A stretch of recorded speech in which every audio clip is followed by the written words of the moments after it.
புதுக்கோட்டை மாவட்டம் திருமயம் அருகே பேரையூரில் காந்தி ஜெயந்தி விழாவை முன்னிட்டு யோகம் அறக்கட்டளை, புதுக்கோட்டை அரசு மருத்துவக் கல்லூரி இரத்த வங்கி மருத்துவ அலுவலர், ஓம் நமச்சிவாயா அறக்கட்டளை, பேரையூர் ஸ்ரீ சாய்கா பார்மசி மற்றும் தன்னார்வல தொண்டர்கள் ஆகியோர் இணைந்து நடத்திய இரத்த தான முகாம் நடைபெற்றது.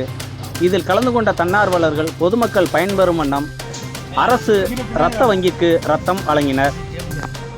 இந்நிகழ்வில் RSS பொறுப்பாளர்கள் திருமலை, சந்திரசேகர், ராஜேந்திரன், நாகராஜன், அறக்கட்டளை நிர்வாகிகள் பாண்டி, கருப்பையா, கோட்டூர் ஊராட்சி மன்ற தலைவர் சுமதி பாண்டியன், வார்டு உறுப்பினர் வீரப்பன், மருத்துவர் சரவணன், சுவாமிநாதன், செவிலியர்கள், ஆய்வக நுட்பனர் மற்றும் மருத்துவமனை பணியாளர்கள் கலந்து கொண்டனர்.